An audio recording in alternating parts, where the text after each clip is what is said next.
எல்லாருக்கும் வணக்கம். ஒரு புது அனௌன்ஸ்மெண்ட்டு. ஓமான்ல ஈவெண்ட் ஏன் பண்ணீங்க, தமிழ்நாட்டில் ஏன் ஈவெண்ட் பண்ணல அப்படின்னு நிறைய பேர் கேட்டீங்க. ஸோ 24 மே சனிக்கிழமை ஈவினிங் மதுரையில் ஈவெண்ட் பண்ண போகிறோம்.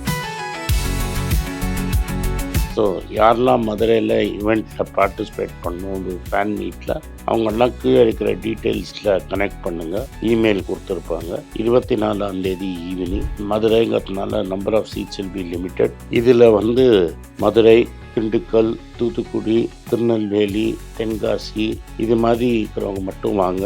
ஏன்னா மெட்ராஸ்லேயே நாங்கள் ஈவெண்ட் பண்ணுவோம். ரொம்ப நாள் நீங்கள் கேட்டுட்ருக்கீங்க, மெட்ராஸில் பல ஈவெண்ட் வரும் வரிசையாக. அதனால் இங்கேருந்து மெட்ராஸ்லேருந்தோ திருச்சியிலேருந்தோ இல்லை மற்ற ஊரில் வெஸ்டர்ன் தமிழ்நாடுலேருந்து அங்கே வராதீங்க. நன்றி, வணக்கம். வணக்கம், good morning, happy morning, wonderful morning. Stephen கோவிங்கிறவர் ஒரு புத்தகம் எழுதினார். அதில் 7 effective habits of highly effective people. அதில் எனக்கு ரொம்ப பிடித்தது ஒரு பாயிண்ட்டு, கடைசி பாயிண்ட்டு, ஷார்பன் தி சா அப்படின்பார். ஷார்பன் த சா அப்படின்னா என்ன அப்படிங்கிறத இன்னைக்கு உங்களுக்கு சொல்லலான்னு நினச்சேன். ஷார்பன் த சாங்கிறது ரம்பம். ரம்பத்தை வச்சு தான் நீங்கள் மரத்தை அறுக்கணும். இந்த காலத்தில் யாரும் ரம்பம் யூஸ் பண்ணுறதில்ல. மிஷினில் வச்சு அப்படியே வச்சு டர்ன்னு அடிச்சுட்டு போய்ட்றீங்க. அதனால் ரம்பம்னாலே உங்களுக்கு என்னன்னு தெரியுமான்னு எனக்கு தெரியல. ஒரு படம் போட்டு காட்டுறேன். இந்த ரம்பத்தை வச்சு அறுக்கணும்னா அந்த தச்சன் போட்டு மேலே எங்கேயும் இழுக்கணும். அதுக்கு நல்ல எனர்ஜி வேணும். டயர்டாகி நம்ம உட்காந்துருவோம். ஒரு மரத்தை அறுக்கிறது எவ்வளோ கஷ்டம்னு தெரியாது. அந்த மரத்தை அறுத்துட்டு அதை பிளேன் பண்ணுவாங்க. இப்போ என்னடான்னா மிஷின் ஒரேடியாக இப்படி தட்டினா மிஷின் பண்ணி முடிச்சிடுறது. மிஷினே எல்லாத்தையும் ரெடி பண்ணிடுது. நம்ம வீட்டில் அசம்பிள் பண்ணிடுறோம். இப்போ என் கார்பெண்டரை கேட்டேன், என்னடாண்ணா சார் எல்லாம் மிஷின் ரெடி பண்ணிட்டோம் சார், இங்கே அசம்பிள் பண்ணிடலாம் அப்படின்னா. பட் அந்த காலத்தில் இந்த ரம்பத்தை தான் வச்சு பண்ணுவாங்க. இந்த ரம்பத்தை உங்கள் திறமையாக எடுத்துக்கங்கன்னு அவர் சொல்கிறார். இந்த வாழ்க்கையில் உங்களுக்கு இருக்கிற திறமை அந்த ரம்பம். அந்த ரம்பத்தை நீங்கள் யூஸ் பண்ணலைன்னா துருப்பிடிச்சு போயிடும். இப்போ நம்ம மூளையை யூஸ் பண்ணாமல் நிறைய பேர் இருக்கிறோம். அதனால் நம்ம மூளை துருப்பிடிச்சு போயிடுது. அப்படி இருக்கக்கூடாது. நம்ம அதை பாலிஷ் பண்ணி டெய்லி வேலை செஞ்சுன்னே இருக்கணும். எப்படி நம்ம உடம்புக்கு எக்ஸசைஸ் கொடுக்கணும்னு நம்ம ட்ரை பண்ணுற மாதிரி மூளைக்கும் எக்ஸசைஸ் கொடுத்தா தான் அது வேலை செய்யும். அதனால் இந்த மூளைக்கு எக்ஸசைஸ் கொடுத்து ஃப்ரெஷ்ஷாக ஷார்ப்பாக வைங்க. அப்போ தான் வாழ்க்கையில் நீங்கள் சக்ஸஸ்ஃபுல்லாக இருப்பீங்க அப்படின்னு அவர் சொல்கிறார். முதல்ல அவர் என்ன சொல்கிறாரு, கரெக்டான சாப்பாடை சாப்பிட்ணும். ஆனால் இப்போ அவர் சொல்கிறது ஏன் இந்த கரெக்டான சாப்பாடை சாப்பிட்ணுன்னா, இந்தியாவிலே இப்போ இந்த மாதிரி ப்ராப்ளம் வந்துருச்சு. சின்ன வயசில் நான் அந்த புத்தகத்தை படிக்காதுனா நான் இஷ்டத்துக்கு சாப்பிட்டு என் சைஸில் இருக்கிறேன். இந்த ஃப்ரெஞ்சு ஃப்ரைஸு, சிப்ஸு, முறுக்கு, தட்டை இது மாதிரி நொறுக்கு தூணிலாம் நல்லாயிருக்கும். ஒரு சிப்ஸ் எடுத்து வாயில் போட்டால் அதை சாப்பிட்டுக்கிட்டே இருக்கலாம். இருக்கும். அது மாதிரி நம்மளுக்கு நல்லதாக எதாவது கொடுத்தா குடித்தா பிடிக்காது. அது மாதிரி ஏதாவது கலர் ஜோடா கொடுத்தா ரொம்ப பிடிக்கும். ஏன்னா அவங்க சயின்டிஸ்ட்டை வச்சு ட்ரெயின் பண்ணியிருப்பான். அந்த சோடா டேஸ்ட்டுக்கு நீ அடிக்ட் ஆனோன்னு. ஒன்ஸ் அடிக்ட் ஆகிட்டேன்னா நீ கொடுத்துனே இருப்ப. இது மாதிரி நியூட்ரிஷன் இல்லாதது இது. இந்த ஃப்ரைடு சிக்கன், சிப்ஸு, இந்த நொறுக்கு தீனிலாம் திங்காமல் இருந்தோன்னா நம்ம ஹெல்த்து நல்லாயிருக்கும்.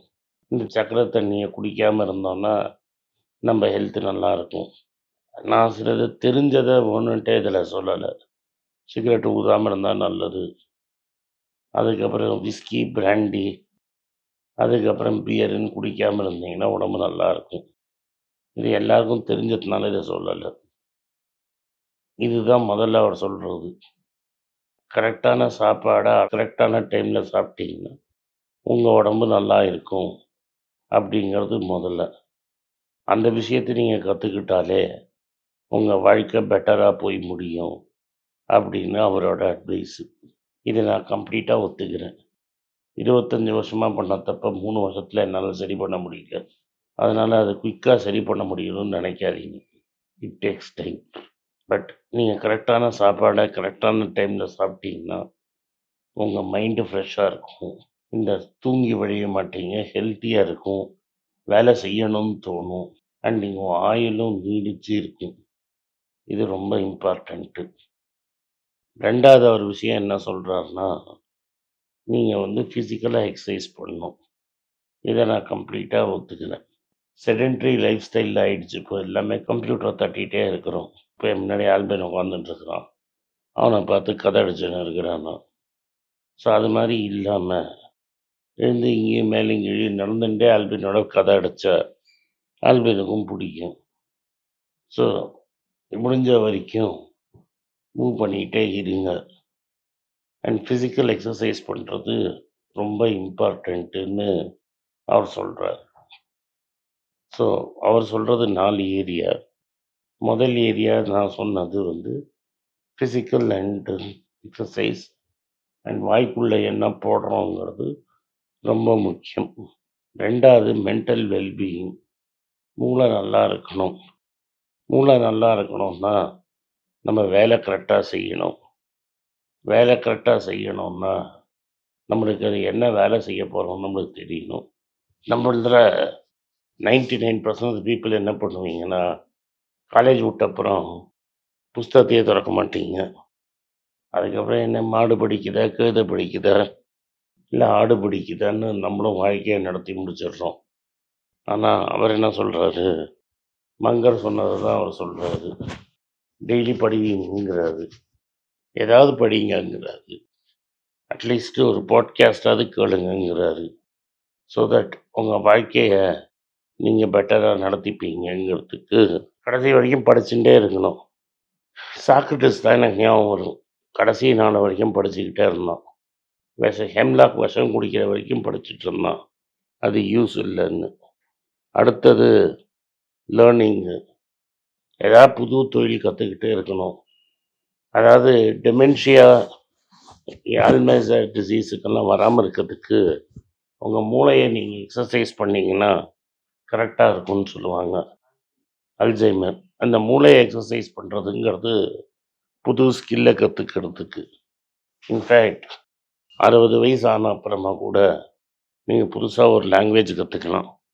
அந்த லாங்குவேஜை கற்றுக்கிட்டிங்கனாலே நீங்கள் வந்து மைண்டை ஆக்டிவாக வைப்பீங்க. மைண்டை ஆக்டிவாக வச்சிங்கன்னா பல நியூரல் நெட்வொர்க்ஸ் எல்லாம் டெவலப் ஆகும். அதனால் நியூ ஹாபீஸு, நியூ விஷயங்கள் கற்றுக்கிறது ரொம்ப முக்கியமான விஷயம். இது 2த்தையும் நீங்கள் இதை பண்ணிங்கனாலே பாதி தூரம் முடிஞ்சு விட்டது. ஏதாவது புதுசாக ஒரு ஸ்கில்லை கற்றுக்கிறீங்க, அதே மாதிரி சமயத்தில் படிக்கிறீங்க. அந்த புது ஸ்கில்லை பற்றி படிக்கிறீங்கன்னா 2மே இன்டராக்ட் ஆகும், 2மே பெட்டர் ஆகும், 2மே லைஃபு முன்னேறும். இது நம்மளுக்கு ரொம்ப முக்கியமானது. நீ ஹைலி சக்ஸஸ்ஃபுல் பீப்புள் பார்த்தீங்கன்னா அவங்க இந்த வேலையெல்லாம் செய்வாங்க. இந்த எல்லாருக்கும் நல்ல ஹாபியும் இருக்கும். எப்போதும் புஸ்தகத்தை படிப்பாங்க. இந்த பெரிய மனுஷங்கள் நீங்கள்லாம் பஃபெட்டாக இருக்கட்டும், கேட்ஸாக இருக்கட்டும், ஒபாமாவாக இருக்கட்டும், எல்லோரும் நான் ரீசெண்டாக என்ன புஸ்தகம் படித்தேன்னு கூட ஒரு லிஸ்ட் எழுதுவாங்க. இது நான் நெகோசியபிள். புது ஸ்கில்லு கற்றுக்கிறது நான் நெகோசியபிள். இதெல்லாம் இந்த 2 வேலையை முதல்ல நீங்கள் பண்ண ஆரம்பித்தாலே உங்கள் வாழ்க்கை ரொம்ப தூரத்தில் பெட்டராக போகும். நன்றி, வணக்கம். இந்த வீடியோ உங்களுக்கு பிடிச்சிருந்தா இந்த வீடியோவை லைக் பண்ணுங்கள், எங்கள் சேனலை சப்ஸ்கிரைப் பண்ணுங்கள், பெல் நோட்டிஃபிகேஷன் தட்டுங்க. இல்லாட்டா ஒரு வாட்டி வீடியோ போடுறச்ச உங்களுக்கு நோட்டிஃபிகேஷன் வராது. நன்றி, வணக்கம். வணக்கம். எனக்கு ஒரு விஷயத்தை அட்டென்ஷனுக்கு கொண்டு வந்திருக்காங்க. என்னோட ஏஐ ஜென்ரேட்டட் இமேஜை பார்த்து யாரோ ட்ரேடிங்க்கு பணம் கொடுத்து ஏமாந்துருக்காங்க. ப்ளீஸ், உங்களுக்கு நான் பல தடவை சொல்லிட்டேன், இப்பவும் சொல்கிறேன், நான் யார்கிட்டையும் பணம் டைரெக்டாக வாங்குறது இல்லை, அப்பாயின்மெண்ட் பார்க்குறதே கிடையாது.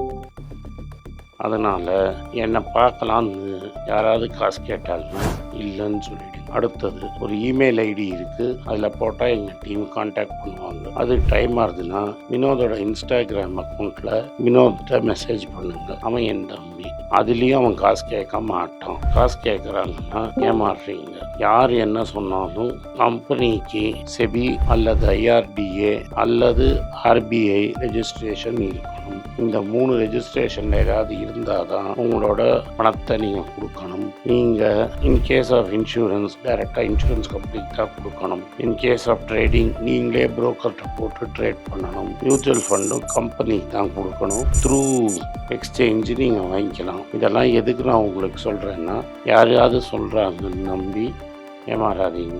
உங்களுக்காக நான் ட்ரேட் பண்ண முடியாது, அது இல்லீகல். நான் ட்ரேடும் பண்ணுறது கிடையாது. அதனால் ட்ரேடிங் ப்ராஃபிட் பண்ணி தரேன்னு சொல்கிறது ஏமாத்தல். எனக்கு ட்ரேடிங் பண்ண தெரியாது. என் பேரை சொல்லி ட்ரேட் பண்ணி உங்களுக்கு ப்ராஃபிட் ஷேரிங்னா ஃப்ராடு, ஏமாற்றம். நான் யார்கிட்டையும் காசு கேட்கல, கேட்கவும் மாட்டேன்.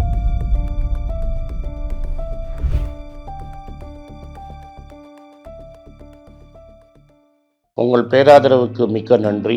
நான் டோட்டலாக 5 புஸ்தகங்கள் எழுதியிருக்கிறேன். 3 வந்து ஆங்கிலத்தில் எழுதியிருக்கிறேன். அதில் 2 தமிழாக மொழிபெயர்த்துருக்காங்க. ஸோ டோட்டலாக 5 புஸ்தகம் ஆச்சு. இந்த 5 புஸ்தகத்துக்கு ஹார்ட் காப்பி வேணும்னா நீங்கள் கீழே இருக்கிற வாட்ஸ்அப் நம்பருக்கு மெசேஜ் அனுப்பிச்சிங்கன்னா எங்கள் டீம் உங்களை கான்டாக்ட் பண்ணுவாங்க. இந்த 5 புஸ்தகங்களில் 3 புஸ்தகம் கிண்டலில் இருக்குது. அமேசானில் கிண்டலில் வாங்கணும்னு ஃபீல் பண்ணுறவங்க நேராக கிண்டலில் வாங்கிக்கலாம். தமிழ்லேயே யாராவது ஃபைனான்ஸ் நியூஸ் படிக்கணும்னு ஃபீல் பண்ணிங்கன்னா தயவுசெஞ்சு moneypage.com விசிட் பண்ணுங்கள்.